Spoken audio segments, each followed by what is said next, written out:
তো ইন্টারনেট কিন্তু পরপর এক্সপ্লোড হচ্ছে প্রচুর লিক ট্রেলারে এবং ভরে ভরে লিকড বেরিয়ে যাচ্ছে এবং সেটা কিন্তু অফিসিয়ালি কনফার্মেশন পাচ্ছে যখন সোনি পিকচার্স বা মার্ভেল স্টুডিও সেই লিকগুলোর ওপর কপিরাইট স্ট্রাইক মারছে। তো প্রথমত বলে রাখি যে আমি এখানে সেই ফুটেজগুলো দেখাতে পারবো না, কারণ কপিরাইট গ্রাউন্ড এসে যাচ্ছে। সো আমি যদি কোনো ফুটেজ বা ভিডিও, কোনো ছবিও ছাড়ি, সেটাকেও এটাকে কপিরাইট হিসেবে ধরে নেবে। তো সেই জন্য আমি সেটা দেখাতে পারছি না, তার জন্য আমি ক্ষমা প্রার্থী। কিন্তু আমি লিক ট্রেলারটা পুরোপুরি কি বিস্তারিত দেখিয়েছে সেইটা সম্বন্ধে একটা আইডিয়া তোমাদের দিতে পারি।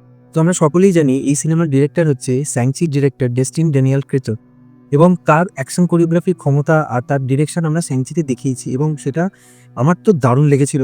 আমরা কিন্তু সেই একই ধরনের স্টাইলে অ্যাকশন কোরিওগ্রাফি এই ফিল্মেও দেখতে পেতে চলেছি। এবং এইটার বড় রকমের উদাহরণ হলো যখন আমাদের বিটিএস বেরিয়েছিল, যেখানে দেখা গিয়েছিল যে স্পাইডারম্যান কীভাবে তার হুককে বেল করে ঘুরে বেড়াচ্ছে শহরের বুকে এবং অ্যাকশন করছে।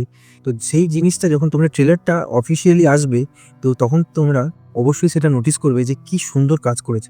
যেটা দেখানো হচ্ছে যে ওই আমরা নো ওয়ে হোমে যেখানে দেখেছিলাম, যেখানে পিটারকে যে অবস্থায় ফেলে রেখেছিল, যে সবাই অ্যাকচুয়ালি নিউ ইয়র্ক শহরে ভুলে গেছে ডক্টর স্ট্রেঞ্জের স্পেলের জন্য, সেখান থেকেই এখন পিটার সম্পূর্ণ একা হয়ে পড়ে আছে এবং সে নিত্যদিন নিজেকে আপগ্রেড করার চেষ্টা করছে এবং সে নিজেকে বেছে নিয়েছে। হ্যাঁ, ঠিক আছে, সে সবাই তাকে ভুলে গেছে, তার ভালোবাসা এমজে ভুলে গেছে, তার বন্ধু নেট ভুলে গেছে, আন্ট মে তার জীবনে নেই, সেই নিয়ে সে বিধ্বস্ত এবং সে নিজেকে ওয়ান টাইম স্পাইডারম্যানের ভূমিকায় নিজেকে নিযুক্তও করে ফেলেছে এবং সে সেইটা নিয়ে খুশি আছে। তো টিজারে এটাও দেখানো হচ্ছে যে একটা খুব ফাস্ট কাটে একটা কোকুন দেখানো হয়েছে। সেই কোকুনটা কি, এটা কি স্পাইডারম্যান নিজের ফরমেশন কি এখানে আলাদাভাবে দেখানো হচ্ছে, যেখানে কমিক্সে দেখিয়েছিল যে কোকুন থেকে বেরিয়েও নিজের অর্গ্যানিক, কারণ এখানে একটা অর্গ্যানিক ওয়েবসও দেখানো হচ্ছে, যেখানে দেখাচ্ছে যে পিটার খালি গায়ে নিজের ওয়েব ছোড়ার চেষ্টা করছে এবং সেখান থেকে সে পারছে না এবং সে পড়ে যাচ্ছে। তো এই জিনিসটা কি, সেটা তো ট্রেলার ভালো করে এলেই বোঝা যাবে, কারণ লিক ট্রেলার যেটা বেরিয়েছে সেটা খুবই অস্পষ্ট এবং যতটা যা বোঝা যাচ্ছে সেইখান থেকে আমি তোমাদের তুলছি।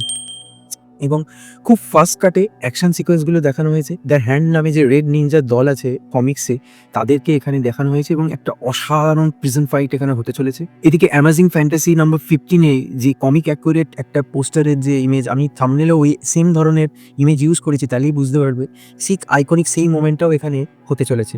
এছাড়া অনেক মুহূর্ত দেখিয়েছে, খুব ছোট ছোট ফ্ল্যাশ কাটে দেখিয়ে দিয়েছে যে স্পাইডারম্যান বিগত অনেক দিন ধরে যে ক্রিমিনালদের সাথে ফাইট করছে, সেখানে টুমস্টোনের গলা দেখানো হচ্ছে, সেখানে বুমেরাংকে দেখানো হচ্ছে, সে বুমেরাং ছুটছে। সেটা স্করপিয়নকে দেখিয়েছে, সে তার প্রিজন ব্রেক করে পালাচ্ছে এবং সেটা আমরা বুঝতেই পারছি কেন সে প্রিজন ব্রেক কারা করাচ্ছে এবং প্রিজন ব্রেক করবে এবং সেখান থেকে ও নিজের এক্সপেরিমেন্ট হয়ে স্করপিয়নের যে আসল ফর্ম সেটা নেবে।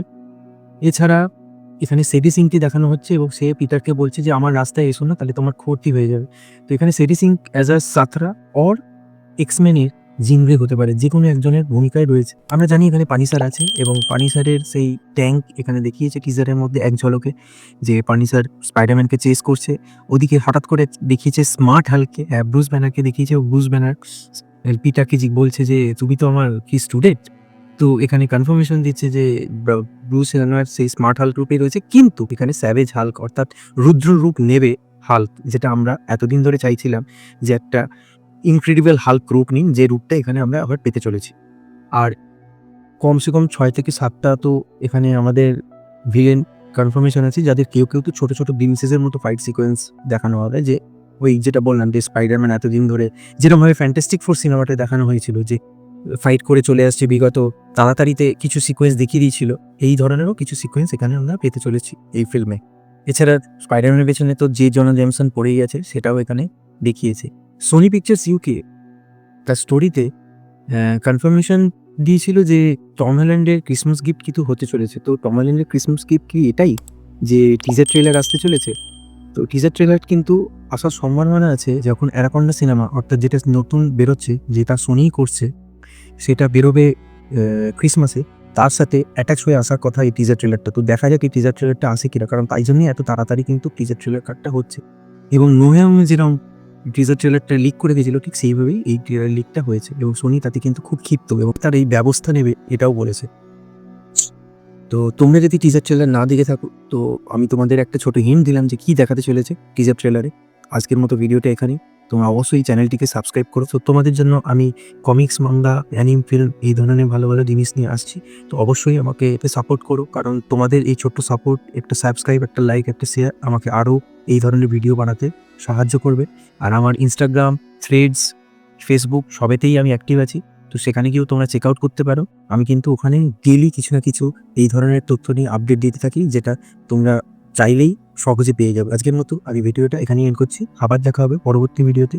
ততক্ষণের জন্য বাই। সাবস্ক্রাইব করুন আমাদের বং সুজ চ্যানেলকে for latest news and updates.